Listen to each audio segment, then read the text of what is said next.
अब हम reasoning ability के next topic statement and assumption के बारे में डिस्कस करेंगे। सबसे पहले जानते हैं कि अजम्पशंस क्या होती हैं।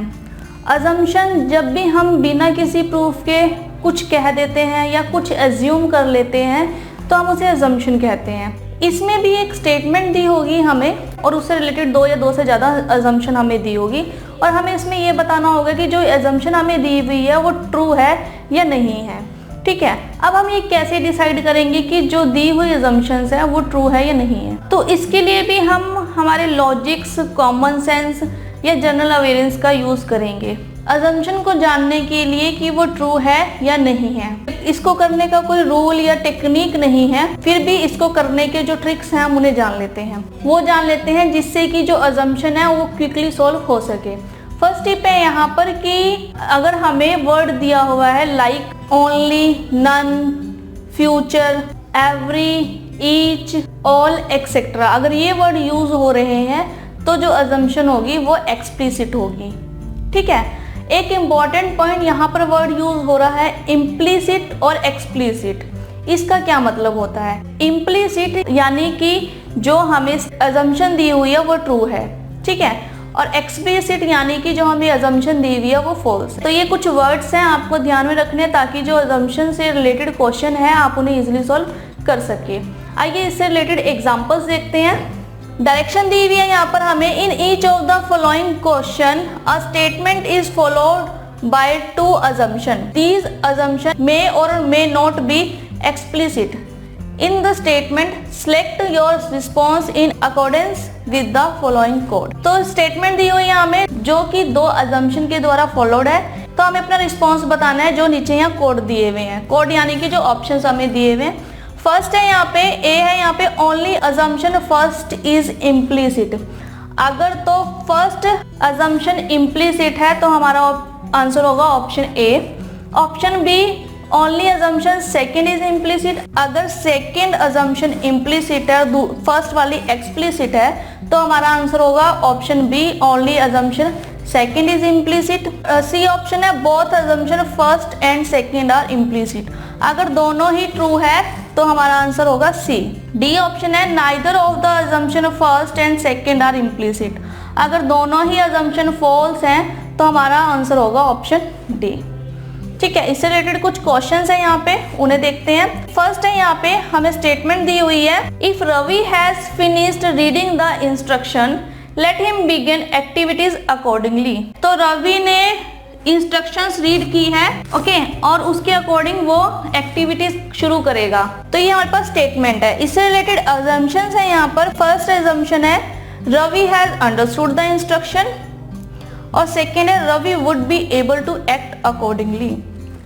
तो अगर रवि ने इंस्ट्रक्शन रीड कर लिया और अब वो उसके अकॉर्डिंगली एक्टिविटी करना शुरू करेगा, तो आई थिंक यहाँ पर जो फर्स्ट अजम्पशन है Ravi has understood the instruction, कि रवि ने जो इंस्ट्रक्शन पढ़ी है वो उसे समझ चुका है, यानी कि जो रवि ने इंस्ट्रक्शन रीड करी है उसको उसने समझ लिया है।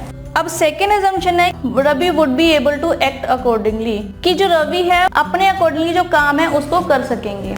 ठीक है, तो यहाँ पर हमें जो स्टेटमेंट को फॉलो कर रहा है अजम्पशन वो I think so second assumption है, क्योंकि जो रवि है वो एक्ट अकॉर्डिंगली कर रहा है यहाँ पर। और हमें जो स्टेटमेंट दी हुई है वो भी यही कह रही है कि जो इंस्ट्रक्शन को उसने पढ़ लिया है, ठीक है, और उसके बाद वो एक्टिविटी को करना शुरू करेगा। तो यहाँ पर जो सेकेंड अजम्पशन है वो यहाँ पर ट्रू है, जो फर्स्ट वाली है वो यहाँ पर फॉल्स है। तो यानी कि इसका आंसर होगा option B, only assumption second is implicit. तो इसका आंसर होगा ऑप्शन बी, सेकेंड इम्प्लिसिट। तो हमें सिंपल सी स्टेटमेंट दी हुई है यहाँ पर और हमें अज्यूम करना है कि उसके अकॉर्डिंगली कौन सी अजम्पशन यहाँ पर ट्रू होगी। कॉमन सेंस यूज करें, जनरल अवेयरेंस यूज करें, लॉजिक्स यूज करें, ठीक है, और उसके अकॉर्डिंगली अपना आंसर यहाँ पर फाइंड आउट कर लें। स्टेटमेंट एंड अजम्पशन से रिलेटेड सेकंड क्वेश्चन है यहाँ पे। स्टेटमेंट दी हुई है children below the age of 7 should not be prosecuted for crimes. जो 7 साल से कम उम्र के बच्चे हैं उन पर जो क्राइम है उसका मुकदमा नहीं चलना चाहिए। ठीक है, इससे रिलेटेड अजम्पशन है फर्स्ट दी हुई है, generally children below 7 can not different between right and wrong, कि जो 7 साल से कम उम्र के बच्चे उनको राइट और रॉन्ग के बीच का डिफरेंस नहीं पता होता। सेकेंड है, children below the age of 7 are generally mentally sound, यानी कि जो 7 साल से कम उम्र के बच्चे हैं वो मेंटली साउंड होते हैं। ठीक है, अगर हम यहाँ पर फर्स्ट एजम्पशन देखें कि जो चिल्ड्रन है 7 ईयर से कम, उनको राइट और रॉन्ग का डिफरेंस नहीं पता। ओके, ये अजम्पशन राइट है मे बी, क्योंकि अब हर कोई बच्चा तो नहीं होता है ऐसा कि जो 7 साल से उम्र की कम को कि वो मेंटली रूप से जो है स्वस्थ है या नहीं है। ठीक है, तो आई थिंक सो जो फर्स्ट अजम्पशन है कि ऑब्वियस है चिल्ड्रंस को राइट और रॉन्ग के बीच का डिफरेंस नहीं पता होता। ठीक है, तो मेरे हिसाब से यहाँ पर जो फर्स्ट अजम्पशन है वो यहाँ पर ट्रू है और सेकेंड अजम्पशन यहाँ पर रॉन्ग है। ठीक है, तो इसका आंसर होगा option A, only assumption first is implicit. तो यहाँ पर जो फर्स्ट अजम्पशन है वो ही इम्प्लिसिट है, सेकेंड वाली यहाँ पर एक्सप्लिसिट है, तो इसका आंसर होगा ऑप्शन ए। इजी है, हमें चिल्ड्रंस के बारे में दिया हुआ है कि उनपे अगर 7 साल से कम उम्र के बच्चे, उनपे क्राइम का मुकदमा नहीं चलना चाहिए। ठीक है, सो कि जो 7 ईयर से कम ईयर के बच्चे हैं उनको राइट और रॉन्ग का डिफरेंस सच में नहीं पता होता। स्टेटमेंट एंड अजम्पशन से रिलेटेड थर्ड एग्जांपल है यहाँ पे। स्टेटमेंट दी हुई है, the employer has a right to reject the application of any candidate for employment without assigning any reason while short listing candidate for interview. तो यहाँ पर स्टेटमेंट में है कि जो एम्प्लॉयर है उसे राइट है कि जो एप्लीकेशन है कैंडिडेट्स की वो बिना कोई भी रीजन दिए उन्हें रिजेक्ट कर सकता है और जो इंटरव्यूज के लिए कैंडिडेट है उन्हें शॉर्ट लिस्ट कर सकता है। तो अब क्लियर है यहाँ पे कि जो एम्प्लॉयर है उसकी बात की गई है कि वो कैंडिडेट्स की एप्लीकेशन को बिना किसी भी रीजन के रिजेक्ट कर सकता है और जो इंटरव्यू के लिए कैंडिडेट है उन्हें शॉर्ट लिस्ट कर सकता है। तो इससे रिलेटेड फर्स्ट एजम्पशन है यहाँ पे, the employer is impartial and believe in transparency in employment practices. तो फर्स्ट एजम्पशन है कि जो एम्प्लॉयर है वो इम्पार्शियल है और वो एम्प्लॉयमेंट प्रैक्टिसेस की ट्रांसपेरेंसी में बिलीव करता है, ये है फर्स्ट एजम्पशन। सेकेंड एजम्पशन है यहाँ पे, the employer want to call only those candidates for interview who in his opinion are eligible. तो जो एम्प्लॉयर है वो उन्हीं कैंडिडेट्स को इंटरव्यू में बुलाएगा जो उसकी ओपिनियन से एलिजिबल है। अब यहाँ पर जो स्टेटमेंट है उसमें भी एम्प्लॉयर के बारे में बताया गया है कि उसको राइट है कि वो बिना किसी भी रीजन के रिजेक्ट कर सकता है और शॉर्टलिस्ट कर सकता है कैंडिडेट्स को इंटरव्यू के लिए। अब यहाँ पर जो फर्स्ट अजम्पशन है कि एम्प्लॉयर इम्पार्शियल है और वो एम्प्लॉयमेंट प्रैक्टिसेस है उसकी ट्रांसपेरेंसी में बिलीव करता है, तो आई थिंक सो कि यहाँ पर जो फर्स्ट अजम्पशन है वो यहाँ पर फॉल्स है। ठीक है, और सेकेंड यहाँ पर ट्रू होगी क्योंकि जो एम्प्लॉयमेंट है जब वो शॉर्ट लिस्ट कर रहा है और बिना किसी रीज़न के यहाँ पर रिजेक्ट कर रहा है तो ऑब्वियस है कि वो उन्हीं कैंडिडेट्स को बुलाएगा, उन्हीं कैंडिडेट्स को इंटरव्यू के लिए रखेगा जो उसकी ओपिनियन से एलिजिबल होंगे। ठीक है, और काबिल होंगे कि वो उस जॉब को या उस काम को कर सके जिसके लिए इंटरव्यू रखा गया है। तो आई थिंक सो यहाँ पर जो सेकेंड एजम्पशन है वो ट्रू है और जो फर्स्ट एजम्पशन है वो यहाँ पर फॉल्स है। ठीक है, तो इसका आंसर भी होगा option B, only second is implicit. तो हमने स्टेटमेंट के अकॉर्डिंग देखना है कि कौन सा जो अजम्पशन है उसे फॉलो कर।